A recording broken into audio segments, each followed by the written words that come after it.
Welcome to Food and Loathing, a weekly podcast about food in Las Vegas. Coming to you this week from Basillico in the Evora Apartment complex on Buffalo and Patrick.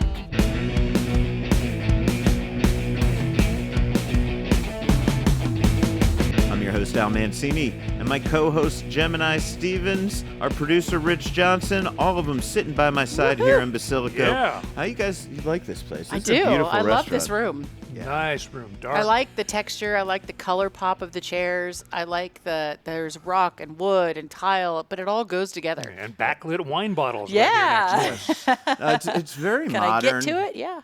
Very modern, very hip, very chic. The real I wine feel. bottle? Oh, yeah, it's Yeah. real. I thought not just a stunt bottle. Okay, don't go emptying the display bottles, Rich. That's right. I don't want any fucking Merlot. Oh, God, I can't take you anywhere, man. Can't take you anywhere.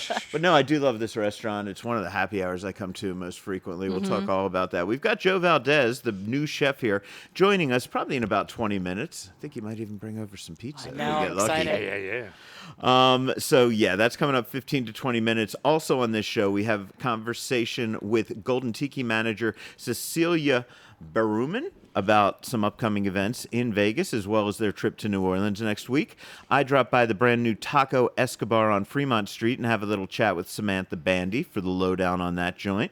Chef Philip Franklin Lee tells me about his NADC burger pop-up at Resorts World, and we have some news on how you can enjoy food from all of the chefs in the James Trees restaurant family in one night. We're going to get details on that from Sausalito Posto chef Adam Rios. Hell and yes. It's probably going to be in the news section, so stick around. Yeah. Don't go anywhere. It's a cool event. But first, if you want to know what's happening in this town, what's new, what's exciting, what's being pushed hard by the publicists, what's a scam, I think the best place to start is hearing about what the three of us have been dining, both on our own or because we were invited. Because this is Vegas, and people spend a lot of money trying to get folks like us to visit restaurants. And we spend a lot of time trying to find cool places that don't have the budget to hire the people That's that spend a right. lot of money to get us in there. It's a fucking vicious cycle. But in the end, if you listen to where we're eating, I think it'll give you a nice little glimpse into what's happening in Las Vegas right now. And of course, read all the other people, listen to all the other podcasts, as much as you want. But I truly believe if you give us about an hour and 15 minutes every week, man, you're going to fucking have more than enough food information to get you through that week impressing your goddamn friends. So because of that, we like to tell you about where we've been dining, and we're going to start with Gemini this week. All Gemini, right. anything good recently? Yeah. So I talked a couple of times in past podcasts about Cafe Landwehr. They started in 1919 in Israel. It was like a brewery, and then it was a coffee roaster. They opened their first store here in Vegas a few months ago. I went for breakfast when it opened. Enjoyed it. They were still working out a few kinks, no problem. Went for dinner on Monday night. Hadn't checked out dinner menus yet. And tried the quinoa salad, which, just so you know... Quinoa salad. Yeah.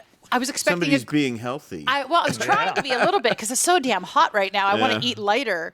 And I was hoping for a grain salad, but it was more like a chopped veggie salad with that wonderful like vinegary minty dressing that they do. But there was very little quinoa in it. So that's my one gripe for the week is if you're going to call it a quinoa salad.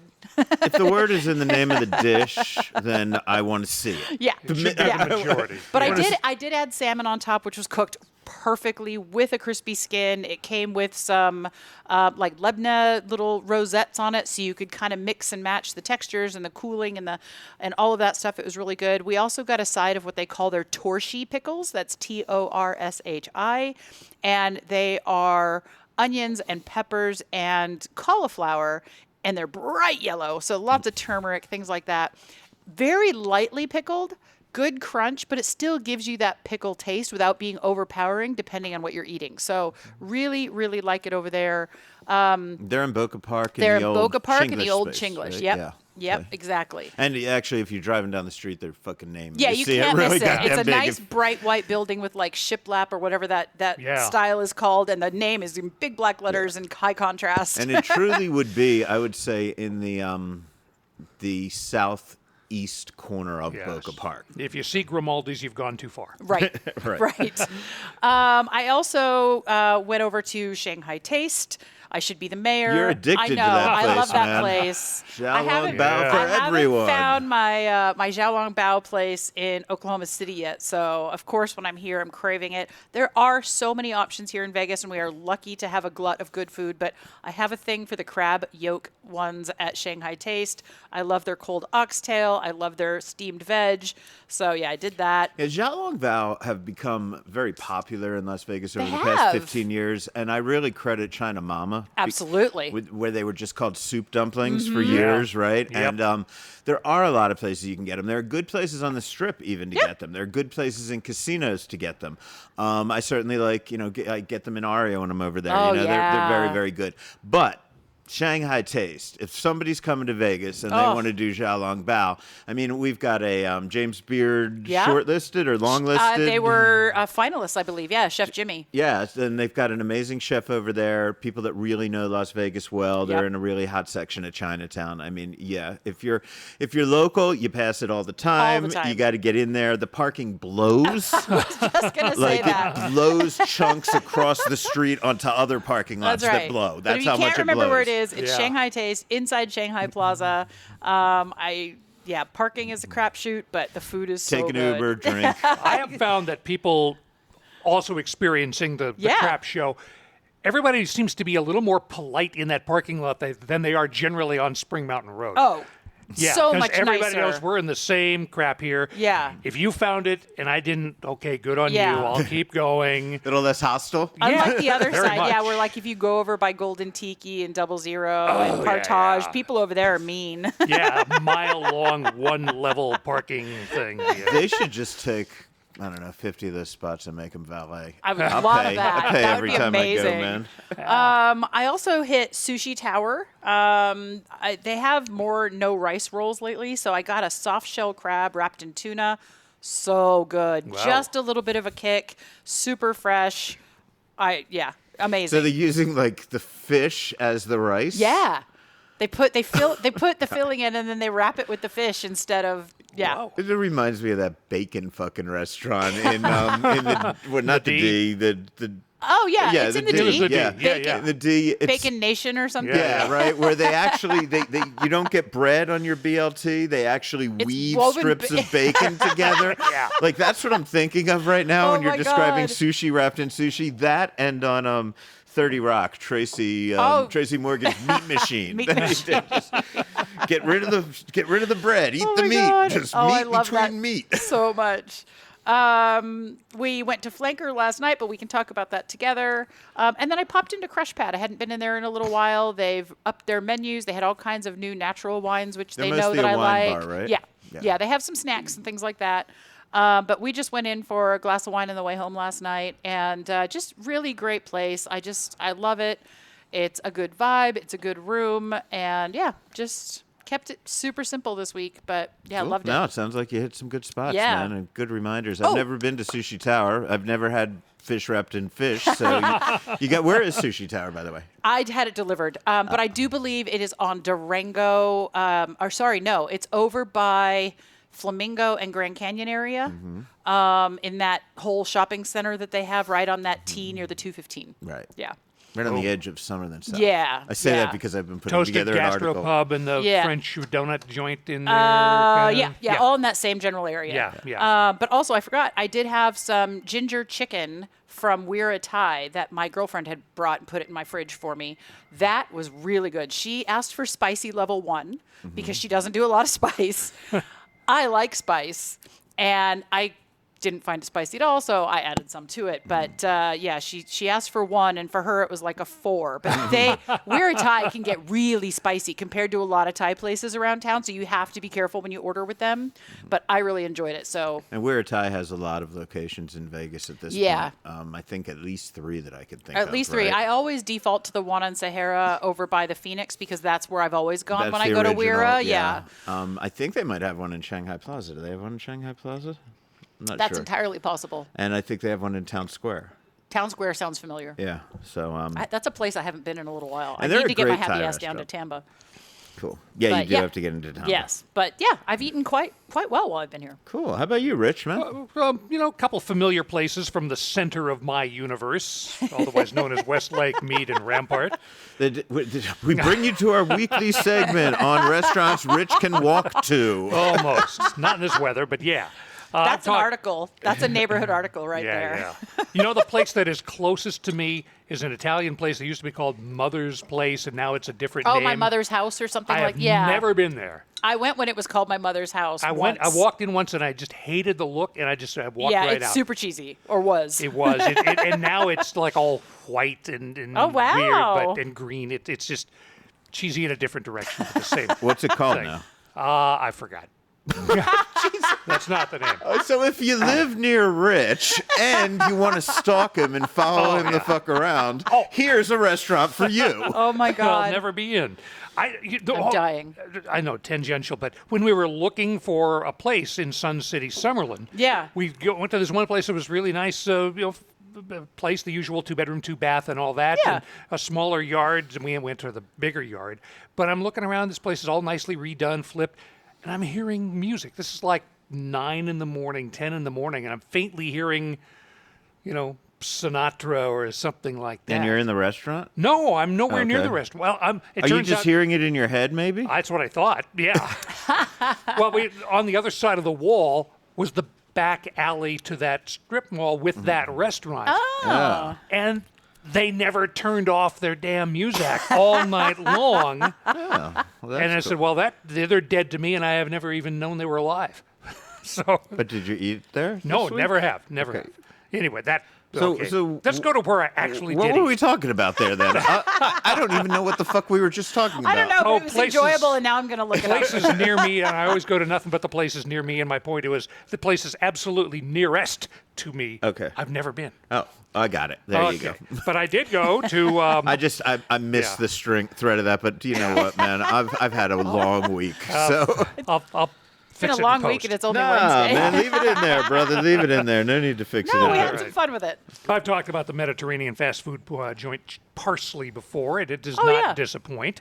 Chicken shawarma platter with lots of veg and yellow rice. Nice thing about this in the Chipotle-style assembly line is that not only can you get extra of this, that, and the other thing, Yeah. you can ask them for less of this, that, and the other thing. And I always say, give me like half the amount of rice. Because as type 2 diabetic, rice seems to be the one thing that really shoots my blood sugar to hell. So less rice, always good You should stuff. order sushi from where Yeah. Gemini Oh, yeah. goes. That actually is not a bad idea because I've had to sort of knock down my sushi game because of all that rice. Sushi Tanuki that I know you like also does some no rice stuff. Cool. Been a couple of months since I was getting takeout from Aromi, but Bastille Day seemed like the appropriate time to go to an Italian restaurant. Wait a minute. Across the mall from the French restaurant, which was very busy. So you're just going to look at the French Yeah, restaurant. I did. As Yeah. I Is drove that up, Ooh I La La? saw it. Ooh la la. Yeah. Yeah, there it is. And they're awesome. But They are. Oh, They're yeah, I good. like them. Usual bronzino for the roommate and a chicken piccata for me. 2 generous chicken breasts with a thick butter caper lemon sauce, roasted potatoes. Now, my prejudice would tell me that roasted potatoes need more of a meaty gravy thing. I'm fine with being that, the yeah. pedestrian. But no, the lemon butter caper thing works very well. It tilts toward the butter side of that equation. So washing those little tater wedges and that stuff was just perfection. There was also burrata, arugula, and pickled beet salad. Oh, I like pickled beets. The I know little- you're not a beet fan, Al, Yeah, but the the yellow pickled beets that you can see through. They could Yeah. use more of those. There are like 5 or 6 at the bottom of the arugula, Yeah. and then the big I hunk like of it because burrata. it pulls a lot of that earthy taste that people don't like Yeah. out of it. Yeah. Yeah, it was really good. The balance between the freshness of the veg and the bright, fresh richness of the barely held together cheese, always a pleasure. Which is, what the old guy on the Japanese version of Iron Chef would always say, or at least the translation. He said it in was the same. Japanese, I'm guessing, right? Yeah, and then it was always a pleasure. It was always the last guy introduced. Anyway, got another tangent. Sorry. A friend from D.C. ambushed me on Saturday with Call a it the sudden weave, text. Rich. The weave. A friend from D.C. texted me, "I'm in Vegas. Let's have lunch." She had 3 other people with her and wanted to do Korean barbecue because that's Ooh. what we had done 3 years ago when she was in town. It's been too long since I've had Korean barbecue. Right? Oh, now I want some. This one needs to get on the list. 888 in Chinatown Plaza. Feasted on more items than I can remember: bulgogi, spicy chicken, shrimp, some hand rolls, tempura, cold crab salad. Nice thing, it has that nice bit of Japanese offerings that are not usual suspect Japanese. They have their own twist on them, but it's not all just meat on the grill or a hot pot. Right. But we did have a hot pot, too. We got to take you back here. Japanese offerings or Korean offerings? Korean. Okay. But no, they had Japanese offerings, They had too. Japanese addition. as well. In addition, okay, that's yeah. That's where I just got confused. I Okay, yeah. apologize. So what kind of Japanese stuff? The hand rolls and some tempura. Yeah. Okay, cool. Yeah, just, good, Some nice your little basics, stuff. cool. I The like it. drink special of various flavors of soju in a big, sturdy steam glass filled with slushy thing. I think the slush was just ice, and then the And then you soju. pour the soju on top. It has a little holder on the edge of the glass, so the bottle sits upside down Oh, in the goodness. soju. So you have to use a straw. Oh, my gosh. And don't pick up the bottle because it's way too much for the glass, and so you do that very carefully. Cold, fruity, and like any other soju drink, a means to an end. It gets Yeah. you there in the express lanes. Yeah. And I got a little ambitious at home. Tried something brand new. Falling victim to a Facebook recipe that popped up.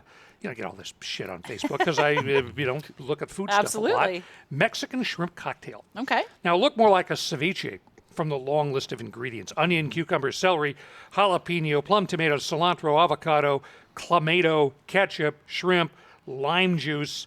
Not that much lime juice, though. So unlike a ceviche, I cooked the shrimp first, like about a 5-minute poach. Tossed them in with the salt and pepper and all that veg.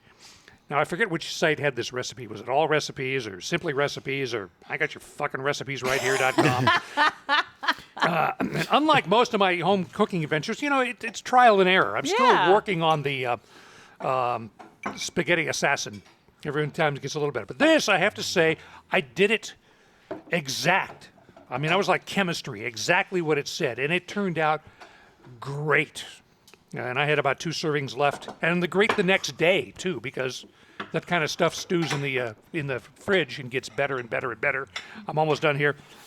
And I had about 2 People servings can hear left. the plates. Yeah, Yeah, yeah. Don't worry, Rich. We'll save you some pizza. We're not going to eat it all. yeah, You can okay. keep going. Take your time. That was probably my best first-time virgin recipe I've done in a very long time. So more Mexican shrimp cocktail in my future. Awesome. Cool. Good job. Good My- job. Meanwhile, my jaw has dropped to the floor. Yeah. Yeah, could you take some pictures of all of this? Because I left my Yeah. phone at home, so I'm totally naked right now. Oh, my and God. send them- How can you send them live? to me. I know. Well, it's How are you nice. allowed to live? Let's put it that way. So they just dropped 4 4 pizzas. pizzas in front of us, and they're all looking absolutely fantastic. We're going to save enough of them to talk about when Joe joins us, probably Absolutely. in about 5-10 Yeah. minutes right now. But in the meantime, you guys help yourselves. I'll talk about where I've been dining. Yeah. I won't even take a bite of this till Joe comes out. I'll just talk about yeah. where we've been dining.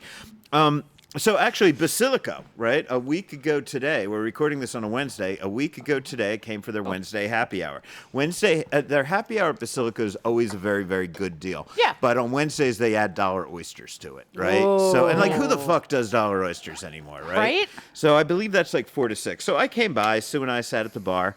Got a half dozen oysters, $1 a piece. We did the little happy hour version of spaghetti and meatball, which is pretty decent size for $10. It's a great size. Yeah. The cavatelli with fennel sausage and soto saran cheese. I really, really like that dish, man. It's so fucking good. I have it every time I come here. And $10 for for a happy hour portion. Yeah. It still fills you the fuck up, man. Then we did some spicy shrimp with artichoke, tomato, and pomodoro. Again, $10. And then for dessert, I had a little chocolate budino. Hell yes. Really fantastic. I dropped by NADC Burger at Resorts World. It was a media preview. Very basic menu. It's in the Suns Out, Buns Out space. Really, there's like 2 things on the menu, I think. Basically, like hamburger and then fries. And then I think you can get fries with stuff. Right? What does that stand for again? It stands for Not a Damn Chance. I love that. Was And there I a d- context you care I to share? didn't get the context on that. Okay, here's what I know. Here's what I could tell you. And by the way, good smash burgers. Damn fine smash burgers. Yeah. People have learned how to make a good smash burger here. And I think in this interview segment, Chef's going to tell you how he does it. So I don't think you need to hear it from me.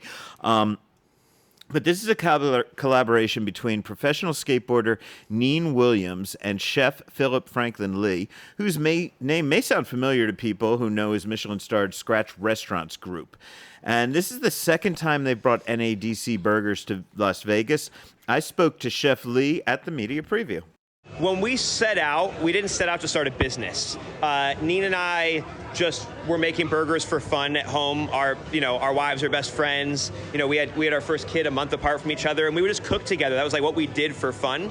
And so then we stumbled across a burger recipe that we really liked, started giving away for free. So the first 2 years, we were literally showing up at skate parks and comedy shows and just giving away free burgers because we both have careers, But I think what sets us apart is that the internet has changed what a smashburger is. Smashburger is not a thickness, it's a technique. So the internet has turned them into flat, crispy pancakes. That's not what it is. A smash burger is just when you take a ball instead of a patty and you apply pressure so that you get a crust on one side, but we still keep it about as thick as, a traditional hamburger, about the thickness of your pinky, which allows you to actually have a juicy burger and have the crust flavor. So what we do is we smash it, and then onions on the other side. When we flip it, the other side doesn't actually touch the griddle. So the other side actually steams an onion juice. I think what sets us apart is that, look, there's Kraft singles on there. The special sauce has Heinz 57 as the base. There's nothing special except that every single step is done with Michelin precision. So it's kind of like the idea is we wanted to make the burger about 1,000 times, just 1,000 times better. Okay. So tell me about the blend that you use for the patties. Yeah, so the meat is 100% full-blooded Wagyu beef, raised and harvested in Texas. So ranch 25 years ago, bought Japanese Wagyu cattle, brought them to Texas, has been breeding them for the past 25 years. So if you take a look back there, the actual raw meat is pink in color because there's so much fat. It's a 70-30 blend. Yeah, and we get the whole cows. So you're getting not just you're getting a blend of almost the entire cow. Not the bad parts, yeah. But we're getting stuff in there that you wouldn't normally get. No offal though. No offal in there. Okay. So the menu is pretty simple. Could you run it down for people? Yeah, the menu's our burger. That's it. So the NAC burger, it comes standard with 2 3-ounce patties, so it's a 6-ounce burger. Also, typically when you hear smash burger, they're usually 1.5-ounce patties. Ours are 3-ounce patties, so you normally need to eat 3 smash burgers. This one is enough unless you're drunk, Yeah. Then you want 2. So it's 2 patties, Kraft singles on both patties. They're both cooked in onion juice, basically. And then it gets a good amount of pickles, tamed jalapenos, so they're not spicy at all. It just adds sort of like an acidic kind of mouth, watering kind of crunch element because it's such a fatty burger, with the sauce and the beef and the cheese that you need the fresh vegetables to kind of cut through to balance it. And what about the fries? So fries are cooked in beef tallow, and the reason that they're so crispy on the outside and so soft on the inside is what we actually do is we fry the fries about an hour or 2 before you order them, and they sit in a closed container steaming until they get soggy and mushy. Then we drop them back in the beef tallow, and that allows them to get a crust on the outside. It's also dusted in potato starch. Cool. Well, thanks a lot, man. Congratulations. How long are you here? So we're here for 3 months, unless it goes gangbusters, and then hopefully if we're invited to stay, we will. And NADC will be at Resorts World for the next 3 months, serving their smash burgers in the Suns Out, Buns Out space next to the Conrad lobby 24 hours a day. That's the way God intended Nothing it to be. beats a 4 a.m. smash burger, man. Yeah. The team at Evil Pie has opened a taco spot directly across Fremont Street from the pizzeria.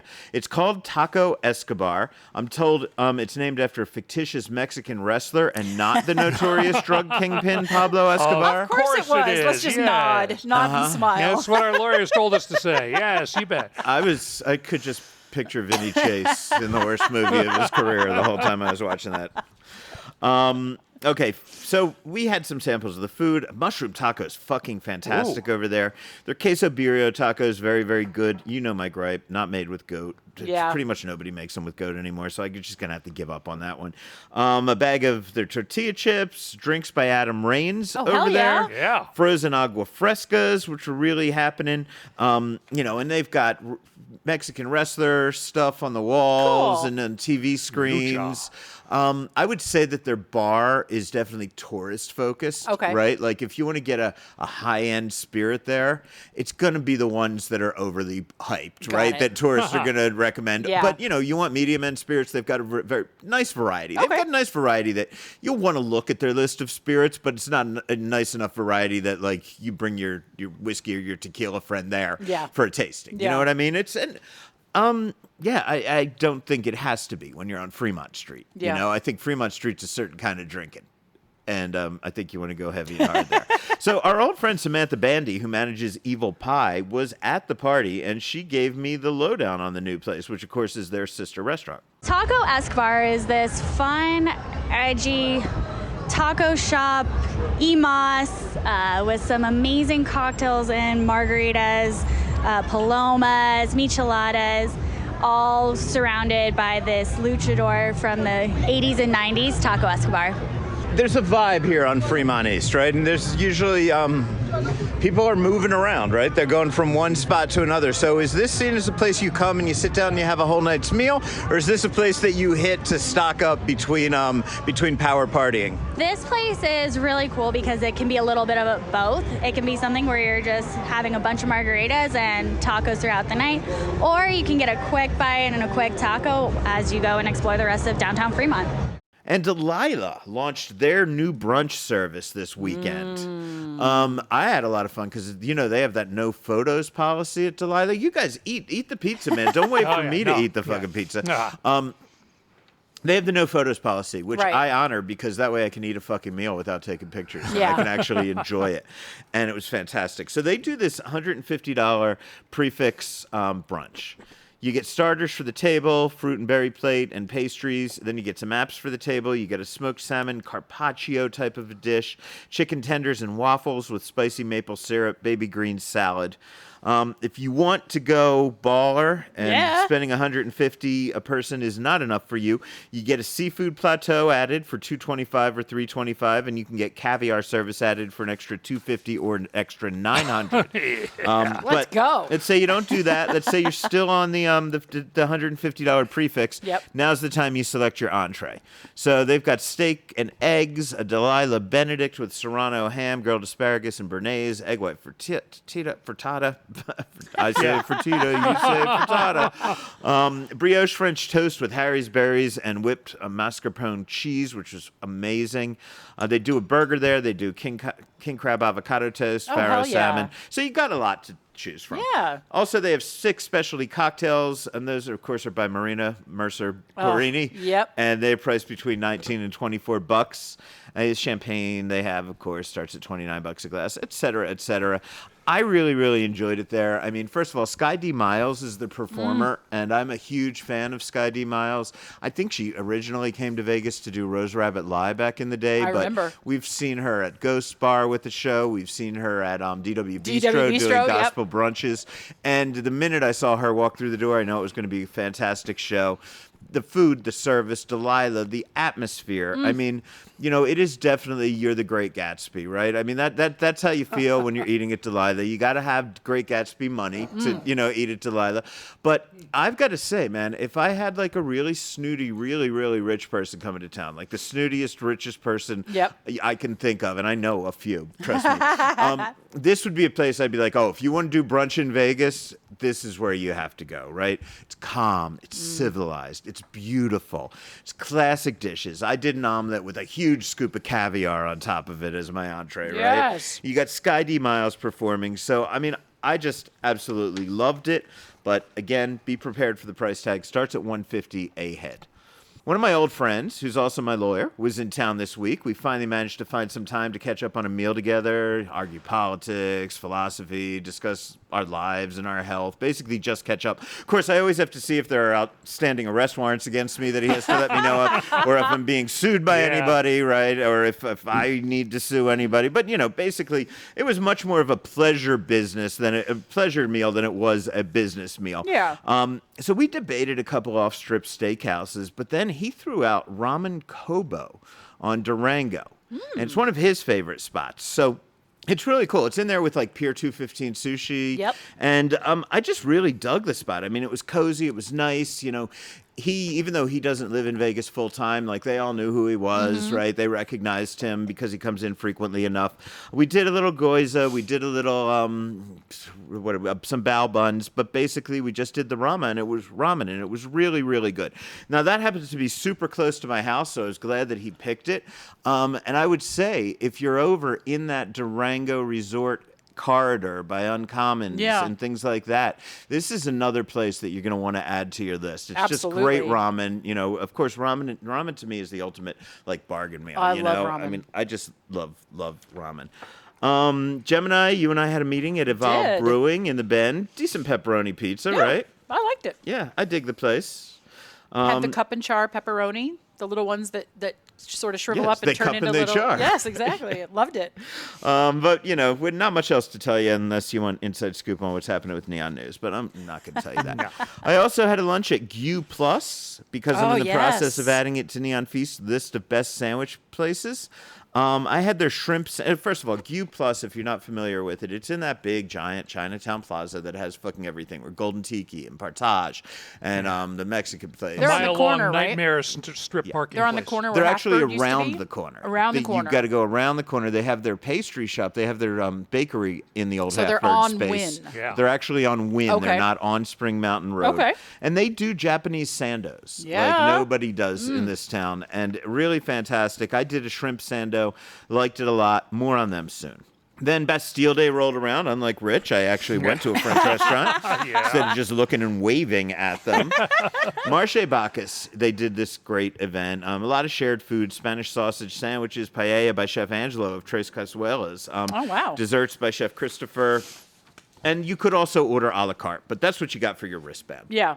Right. They had skydivers, 4 of them that skydove into Lake Jacqueline right Awesome. there at the side. So that was really, really cool. They've been doing this. Actually, Jeff and Rhonda were there, the former owners of Marché Bacchus, Yeah. who started that tradition. So it was great catching up with them. This is the first Bastille Day since Huckle Hospitality purchased this restaurant. So I asked Chef Lupe why they thought it was important to keep this tradition going. You know what? Jeff and Rhonda have done such an amazing job here for the last 20 plus years that it would be a shame not to continue it. I think the community expects it, and we didn't want to, fall short and do it the right way as Jeff and Rhonda did in the past. And then, man, I also got to speak to my old friend, Chef Hubert Yes. Keller. Yeah, baby. Talked about a lot of things, caught up on a lot. But for the purposes of this podcast, I asked him how he got roped into DJing the event. So that's because of Lupe really twisted my arm really hard. No, it was very simple. We met at a party. Actually, it was my birthday party. And then Lupe mentioned the Bastille Day is coming up. And he said, would you mind to DJ? And I said, yeah, absolutely, yes. So that's why I'm doing here tonight. Oh, man, so great to see Hubert, man. I love that man. Yeah. Finally, let's talk about Taco Tuesdays at Flanker. Yeah, that was a lot of fun. Yeah, we were just there. It was a lot of fun. You know, they just introduced this new Taco Tuesday menu.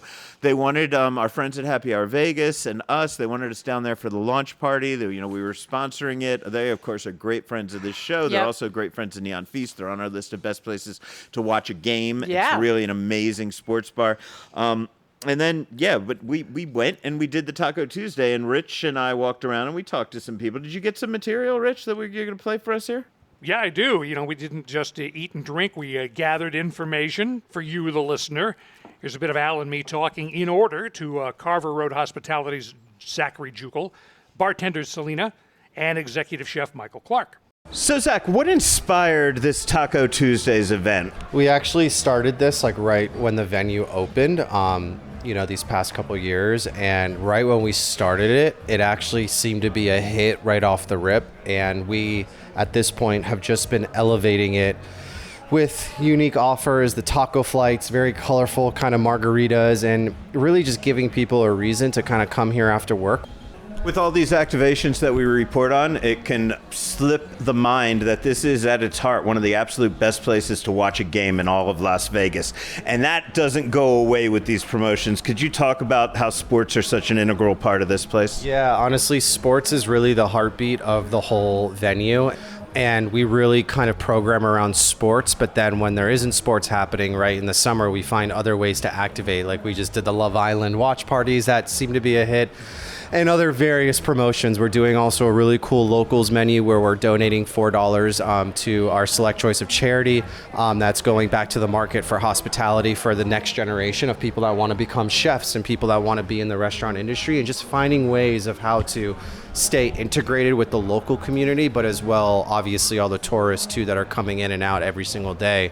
And of course, I think icing on the cake is winning Best Sports Bar between two of the biggest publications here in Las Vegas. So getting that recognition is just huge in its own self. And I think too, being at Mandalay Bay, like we're on the south part of the strip, like we're trying to reinvent this part of the strip, and bring it back to life like the good old days. All right, here's the hardest question of all. What is your name? Selena. You're a bartender at Flanker. Yes, I am. Those nice little 3-ounce margaritas, all three different, and you're making them all to order? Yeah, we make them all to order, so it can get a little overwhelming. But luckily, margaritas are a pretty simple drink, so, we can stay on top of it. If I want a full-size margarita, is this the place to be? Yeah, we do a full-size margarita for $9 as well. You can also make those flavored strawberry, prickly pear, mango.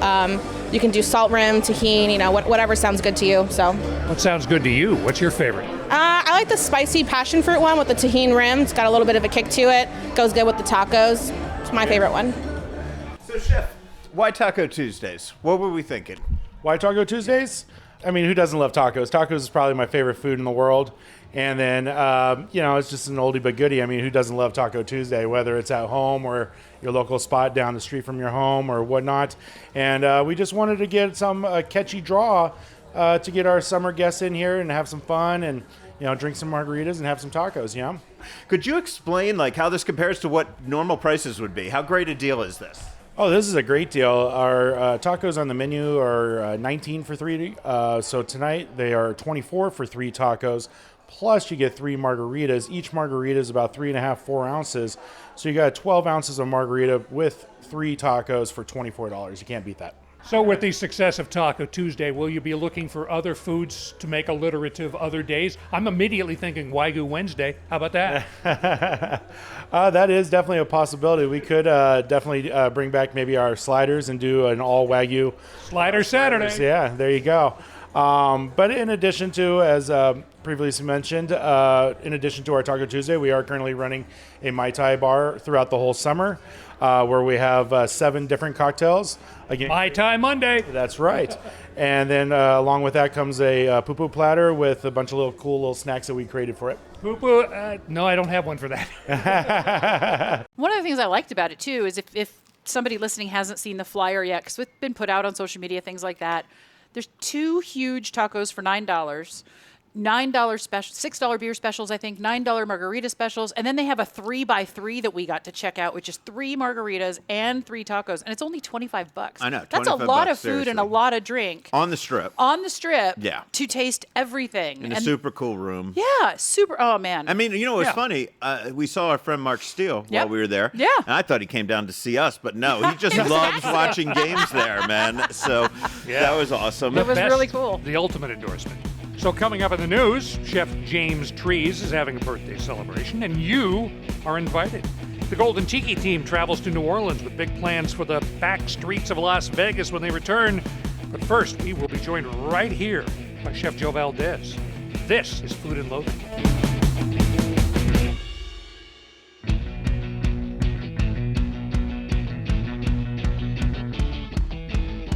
As promised, Joe Valdez, Chef Joe Valdez, joining us. He set some pizzas down for us in the last section. I'm finally digging into them. Joe, this is fucking great pizza. You are, but so welcome to good. the show. Thank you so much for having me. How have you been, man? It's been a little while. I want to give people a little bit of background. Last we heard from you, you were with both Bramare and Table 34. Now look, guys, you could just Google it. People out there, there's a lot of crazy shit happened, and feel free to tell as much or as little of that story as you would like. But before Bramare and Table 34, which just recently closed for crazy reasons, where else have you worked in Vegas? So in 2017, I was the sous chef for Mercado della Pescaria at Venetian Palazzo.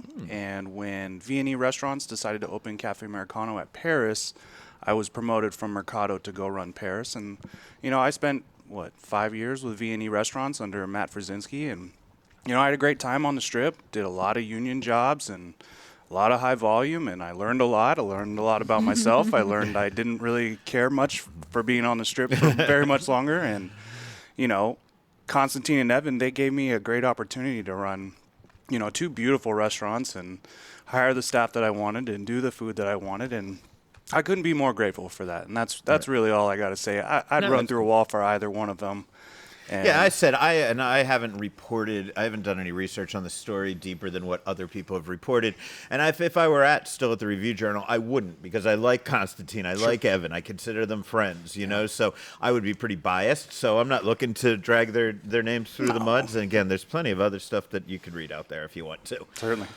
Okay, let's talk about moving here to Basillico, though. Mm-hmm. They, of course, had another chef. You came in.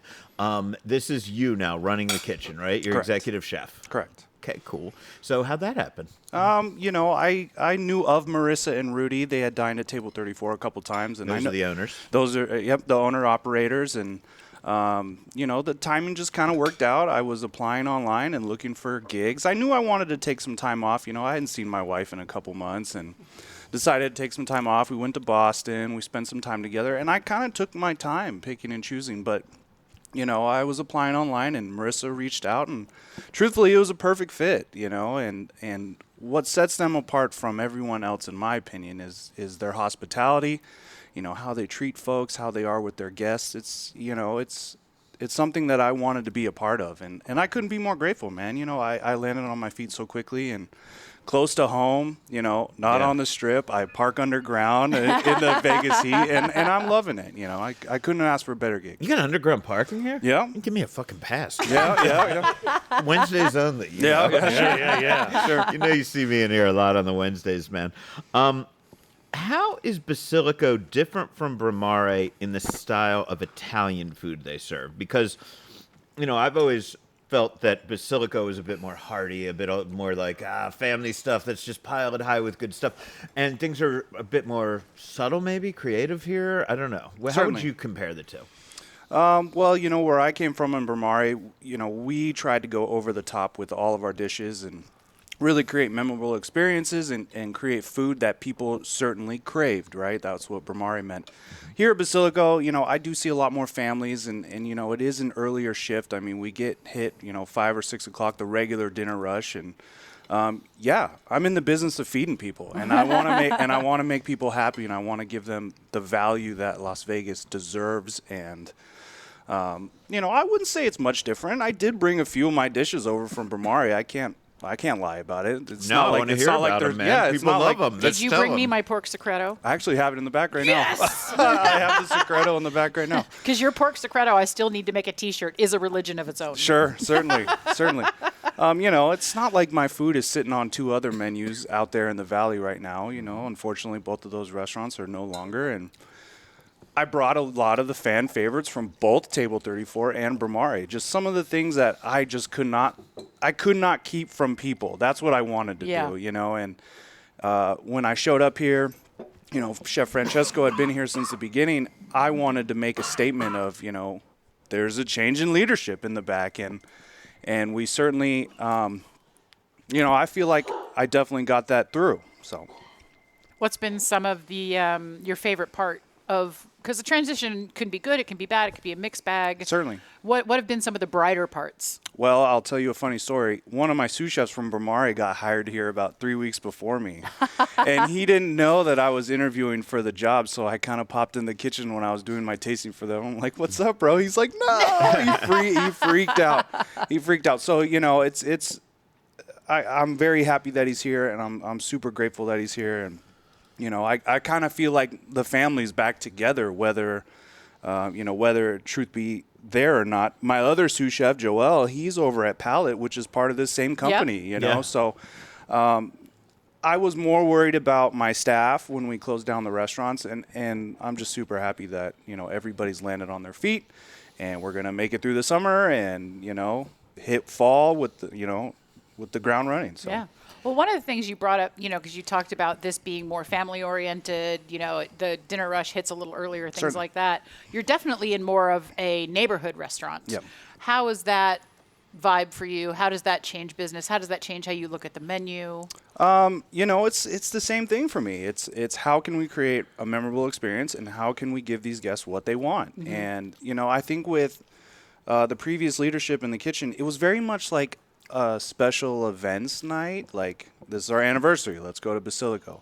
Or it's our birthday, let's go to Basillico. We are trying to turn this place into the everyday happening. Yeah. I mean, happy hour is great. I've never seen a stronger happy hour in my career, for sure. I love that. I was say you've It's got fantastic. a diehard fan right here. Yeah, for sure. And you've got a head start on regulars because you got 300 apartment units right Amen. across the lot. Amen. love I it. imagine you do a lot of takeout every night. No, not so much takeout, No? but they come in, they Oh, sit okay. at the bar.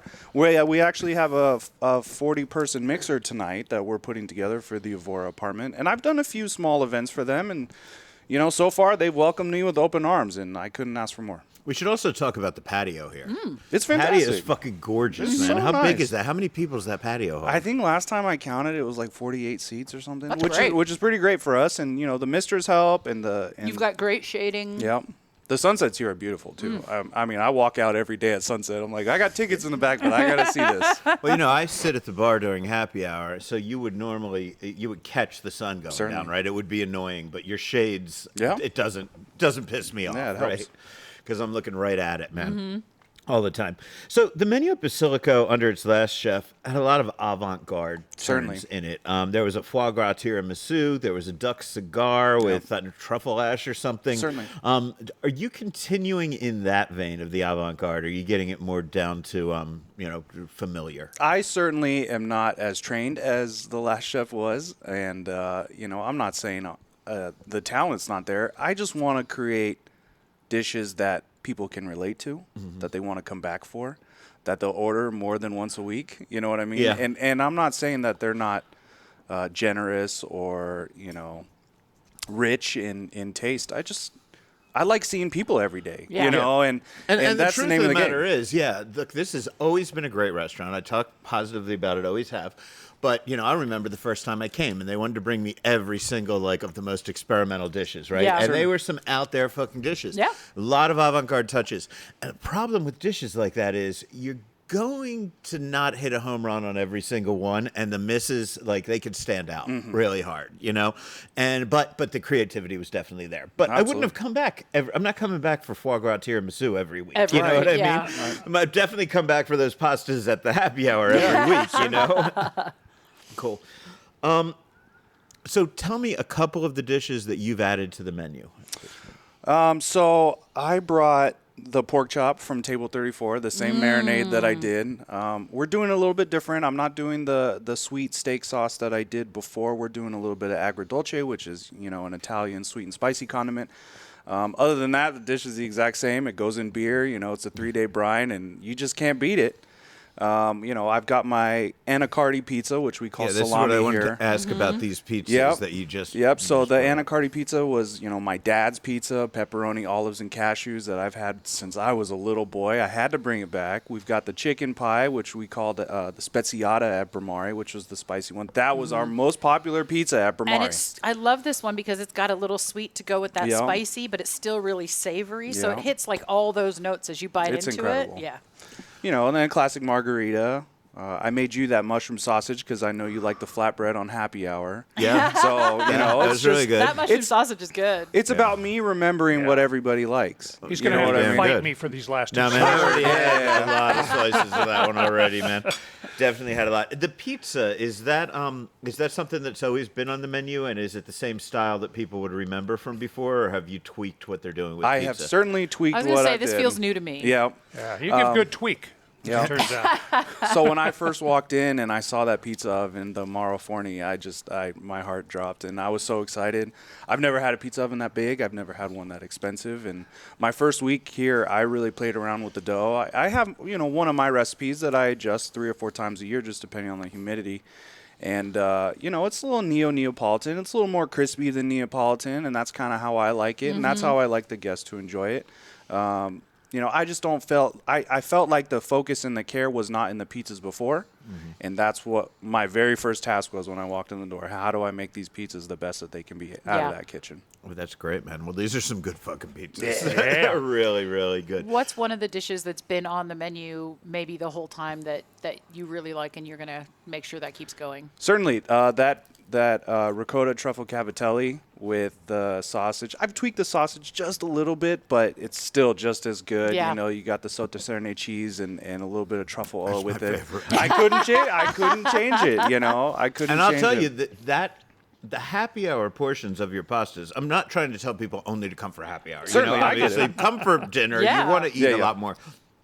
But your pastas are filling when Yeah. you get them at the happy hour. Certainly, $10. You can't beat that. $10. Come And on. it's insane, man. Sue and I are sharing like 3 dishes, and we're Yeah. going home and not hungry anymore. You know. I love it. But you added spaghetti and meatballs, right? He had spaghetti and meatballs before, but it was always an add-on, right? Add a meatball, add 2 meatballs, add 3 meatballs. I just went out the door and said, $10, half portion of spaghetti, 2 meatballs, call it a day, right? I'm not trying to confuse people while they're ordering happy hour. They want to come in, they want to get it done, they want to eat quick, and they want to get out. Or stay, you know, for dinner, whatever the case may be. Like I said, more relatable. Let's just relate to the guests. Let's make their time here easier. Yeah, And let's make them want to come back. As great as that other pasta dish is, people are going to see Sauternes cheese, right? And they're not going to necessarily know what it is. Certainly, right? And it's a fantastic dish, but a lot of people they want to see the familiar, man. Yeah. And when you see fucking spaghetti and meatballs, you know You're the like, oh, chef that's speaks me. my language. Yeah. I can do that. You Right? know?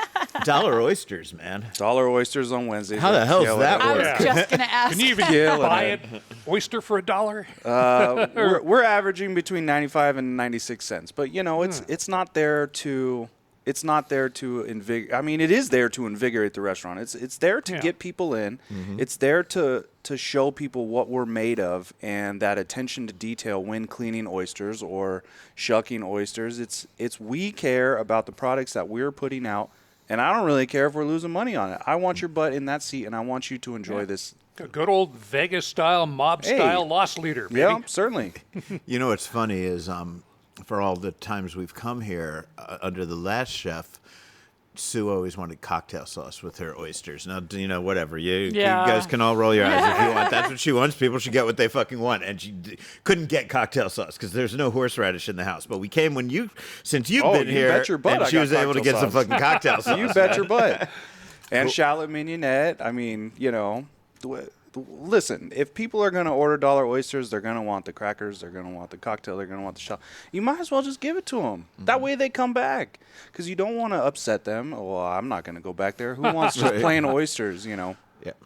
Cool. So what else do you have coming up, man? Any special events? Any special dinners? Anything we need to know about? We are certainly working on some wine dinners. This place is beautiful. It's great for a buyout. Yep. Yeah. We are working on some wine dinners, Rudy, Marissa, and myself. I've also talked quite a bit about a burger night. Yeah. We all know everybody will show up for a burger. And, my time at Barcode Burger Bar and the burger that I had at You Table were at 30. Barcode? I was the first chef there. Barcode's they're still on Neon Feast as one of the best burgers in I was Vegas, the first man. chef there. Yeah, baby. A lot. I mean, hey, I love Cody. I love Christine. I love everything that they're doing. It was just time for me to move on and make a little more money, if you know what I'm feeling. But I was the first chef at Barcode. Oh, very cool, man. Yeah. Wow. Well, cool, man. Thank you so much for joining us. Thank you you for for this having me. pizza feast that you Oh my brought God, this is out here. amazing. I mean, it is just absolutely amazing, Chef. Congratulations on the new gig. You're going to be seeing me far more than you want to. Oh, yeah. Yeah, I'll At never this point, complain. man. Yeah. But thank you, everything. Coming up, we have the Happy Hour Report and the news. This is Food and Loathing. By now you know about Neon Feast, the app that serves up Las Vegas restaurant recommendations, not from self-appointed influencers hustling for free meals or flame from disgruntled diners. Neon Feast gives you suggestions based on our conversations with Vegas restaurant pros, the chefs, managers, owners, writers, bloggers, and others who make this industry great. What kind of food do you want? What part of the valley? How much to spend? What's the occasion? Ask Neon Feast and get the answers. Also check for restaurant news and in-depth features at Neon News. We have you covered with the Neon Feast app and neonfeast.com. And for restaurant news you can use, neonnews.vegas. And it is that time, once again, the time to tell you where you can get cheap booze, cheap food at great restaurants at the right time of day, if you know where to go. We're talking, of course, about happy hours being the thing that drives so many people to make it through their workday because they know at least they can have a fucking drink once they get out. The man in Las Vegas who knows more about happy hours than anybody else in this town spends his days and nights researching these things. It's a good job.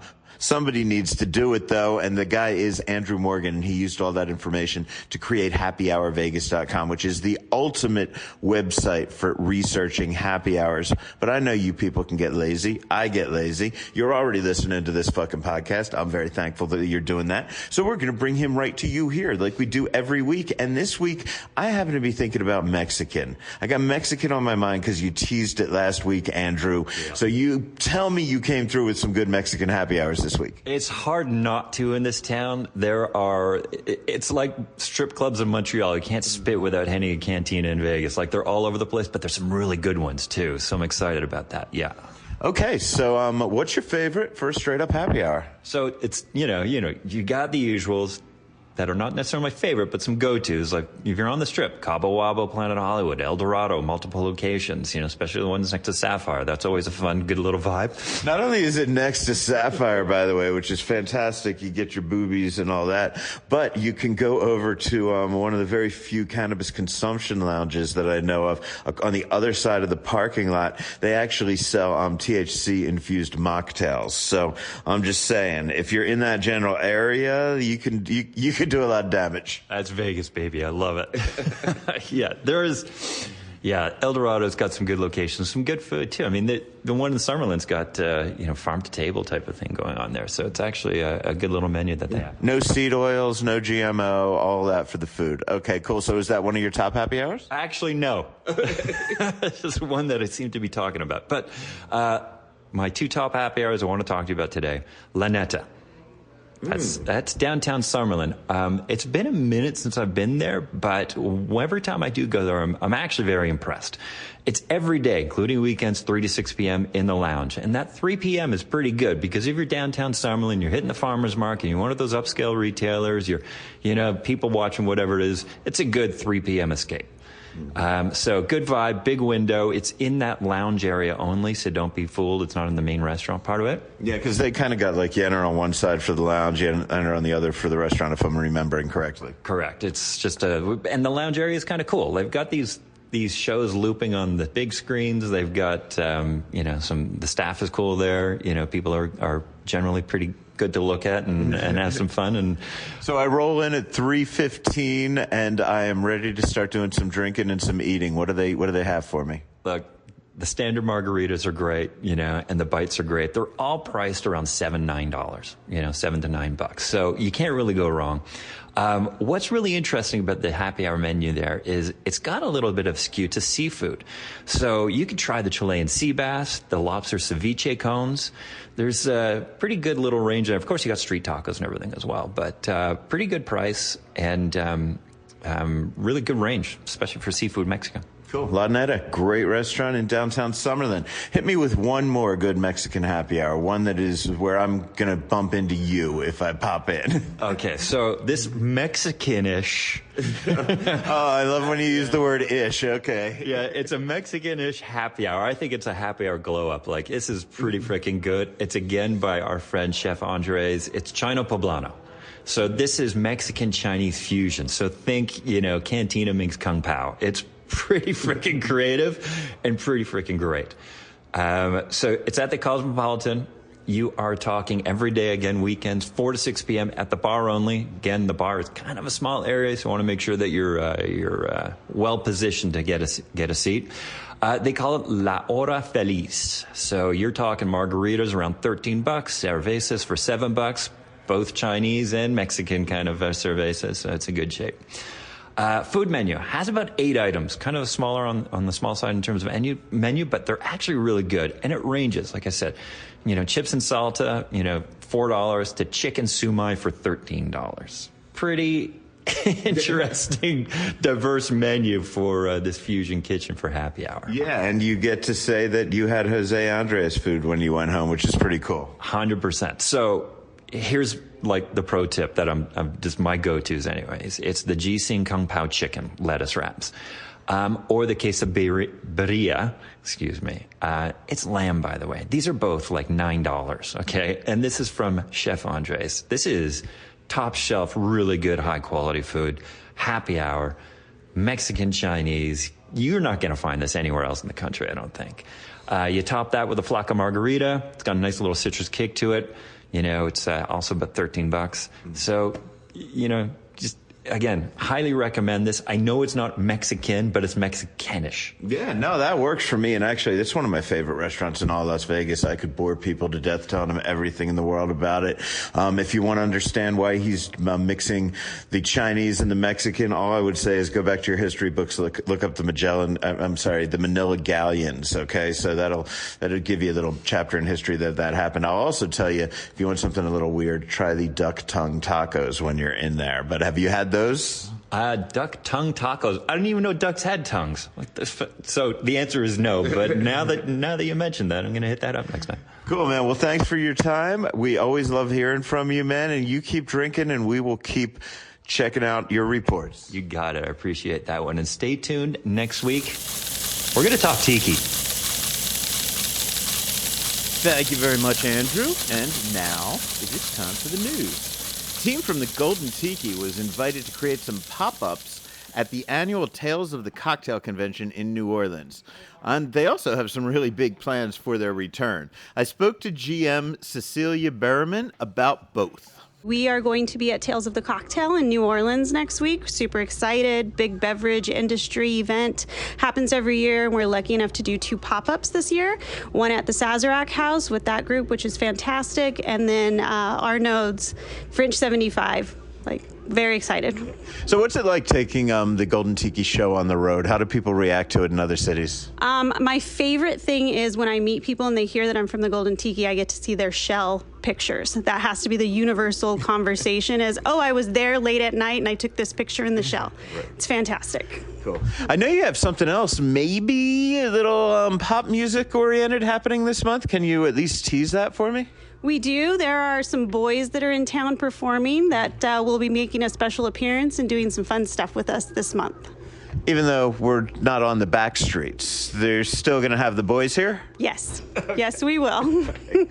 Chef James Trees is throwing himself a birthday party on August 11th at Al Solito Posto, cooked by a collection of chefs from his various Las Vegas restaurant.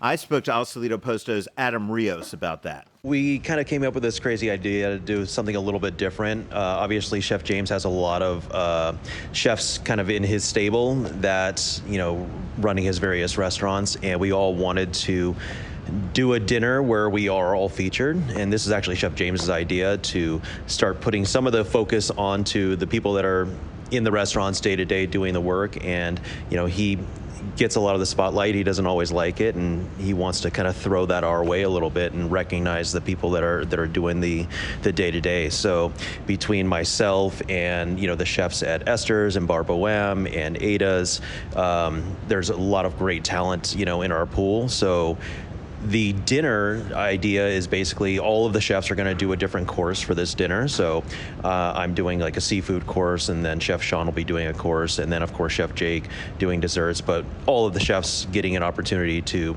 get their names out there, get themselves in front of Chef James's fans, and kind of throw him a little bit of a celebratory dinner and have it be this is what our team is capable of doing. And I think there's a lot of cool stuff that we can do with that. Obviously, with the announcement of High Stakes Vegas coming up, we're going to throw a couple little surprises in there, a little bit of a preview of the new restaurant, and some of the other things that we're working on, and get a good opportunity to see what's going on with James as a whole, rather than James just as a chef himself.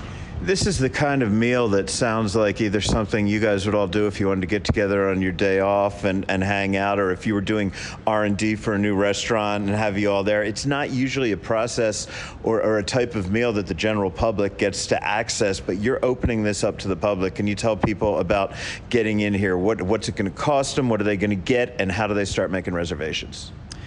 Yeah, this is also, we've kind of referred to it as our own internal kind of Vegas Unstripped, like taking it and saying, okay, this is not about me doing a dish from Basillico or Sean doing a dish from Esther's. It's whatever we want to do as chefs, whatever we're creative and we're excited about as chefs and individuals. Just like you said, if we were to get together on our day off and go to a barbecue or something, what are we cooking for each other? What are we kind of excited about? What are we playing with that we can't necessarily put on our menus, but we can put on, a special menu? So that's kind of the approach we're taking to the menu. As far as all of the details, it's going to be available to get tickets through all of our social media, through all of the partner restaurants. I believe we're looking at $275 plus per person for this. We're hoping to get about 50 to 60 people, so it's going to be a pretty exclusive event. It'll be held here at Basillico Posto on Monday, August 11th. I believe the timing is going to be about 5 o'clock. We're going to get started with canapes. So there's going to be all the sous chefs are providing canapes that they are doing, and then all the executive chefs from all the different venues are going to be doing an individual course. We're looking at about 6 courses right now, but with canapes and little surprises here and there. I mean, you're going to get quite a bit of food. There's going to be a lot. We are also partnering up with some wine vendors as well. I'm not exactly sure what's been finalized there yet, but obviously the wine's going to be a big component of it, and the beverage side is certainly going to be taken care of as well. But once we get all that ticket information on there, you're going to be able to find on all of our social media for all the restaurants, so you really can't miss out on it. If you're a fan of Big B's Barbecue and you live on the west side, the wait is almost over for the new location. Yes. We've been in touch with the owners, and the Sahara location should be opening in just a few days. There's a soft opening, maybe a limited menu expected around Wednesday, July 23rd. A few days of warm-up, and then they expect to be in full gear by next weekend. This is at Sahara and Cimarron, so if you're in that neighborhood, or even not, keep an eye out for it. Cosmopolitan's Mediterranean restaurant LPM, which is inspired by the flavors of the French Riviera, is getting into the brunch game. They are keeping the name simple. It's simply called Le Brunch. You remember Le Car? Yeah. From the 70s, yeah. the stupidest fucking car ever, Renault Le Car. Yeah. Oh my God, I love it. Oh, here's the stupidest thing in the world. There was a tiny town on Puget Sound called LaConner. It was where Tom Robbins, the author, lived and all that. The police force back in the late 70s bought 4 Le Cars as patrol cars because the streets were so tiny around there. Oh my God. And they made news. I don't think they lasted that long, but Okay, so anyway, you were back telling us about brunch at LPM. Yeah. I apologize. Brunch, available every Saturday, Sunday, 10 a.m. to 2 p.m. It's an $85 prefix menu designed to be shared by the table, but there is an a la carte menu available as well. And, of course, a bottomless booze package. The day this episode drops, that's Friday, July 18th, is National Caviar Day. And the team at Fortune Events is celebrating with a caviar party at their Arts District kitchen. It's called Sturgeon Social, and they're describing it as a 6-course, hands-on culinary experience designed to demystify caviar without compromising its luxury. Las Vegas' own caviar queen, Nina Manchev, is now part of the Fortune Events team, so you'll be getting a good row despite the very reasonable price of $200. And when we say reasonable, keep in mind that this is 6 courses of caviar, a beverage pairing, and a chance to win a sushi. No, you don't win it. You just watch. And a chance the to sushi watch. robot. Sorry. Nobody's getting their own sushi robot. Oh, Okay. damn. Let me fix that. And a chance to watch a sushi robot make hand rolls. Now, that could be fun. It runs from 6 to 9 tonight. That's, again, Friday, July 18th. And you can get more information at fortuneevents.com. And by the way, if you're looking for other places to celebrate National Caviar Day, the Neon Feast Restaurant Guide has a list of the 8 best spots in Las Vegas for indulging in caviar. It includes Aqua, Caspian's, Delilah, Harlow, Michael Mina, Petrosian Bar, and even Crossroad Kitchen for vegan caviar. More info at neonfeast.com. Love it how you tease 8 and then you mention 7. So I have to go to the thing to Did find I the forget 8th one? I will not Did I rest. forget to write one down? I will not rest until I says find the 8th it one. includes. That's true. those. Exactly. That's but man. no, Yeah. it's a brilliant tease. I have to now go find that Yeah, 8th you gotta one. go find it. On the find number quest. 8, you curious people. Our friends over at the Review Journal are reporting that Nacho Daddy has closed its Henderson location. We weren't able to track down a confirmation by recording time, but Jonathan Wright is good at his job, so if he says it's closed, we have no reason to doubt it. I don't know if you guys are a member of what they call the Bay Hive, or if you have friends who are Beyonce fanatics coming to Las Vegas for her show, but you'll want to drop by Aria's Proper Eats Food Hall that weekend. They are reviving 2 specialty cocktails the weekend of July 25th through July 27th. The Hive consists of vodka, triple sec, lemon juice, and honey in a sugar-rimmed glass, while the Queen consists of botanist gin, elderflower liqueur, simple syrup, lemon juice, and champagne with edible silver glitter. You usually only find that on strippers. Yeah. They'll be unlike strippers, the drinks will be priced Yeah. at $16 a piece. And a quick trip to urgent care after that. A quick reminder that our colleague Bob Barnes posts a weekly dining and entertainment news update over at neonnews.vegas. This week he has details on events at Abel Baker Brewing and Pub 365. Dining News covers NADC Burger, which you heard Al talking about a little bit earlier, the Delilah Brunch as well, and a new menu over at the Pepper Club. And his pick of the week, which is where he takes his deepest dive of the week, has everything you need to know about the Link Pizza Spot flour and barley. And I think that is it for this week. Thank you to all of our guests, Adam Rio, Cecilia Baruman, Samantha Bandy, Hubert Keller, Lupe Avila, Philip Franklin Lee, and all of our hosts. We have, first of all, our hosts at the Flanker Taco Tuesday party. Yeah. I forgot to mention them. Everybody who talked to us there, thank you. Everybody who came down to say hi to us, thank you for that as well. And, of course, our host for today, the entire team at Basillico, particularly their new executive chef, Joe Valdez. Thank you, everybody. We love you all. I'm Al Mancini with Gemini Stevens and Rich Johnson. Thanks for listening. Go eat something delicious and always stay hungry.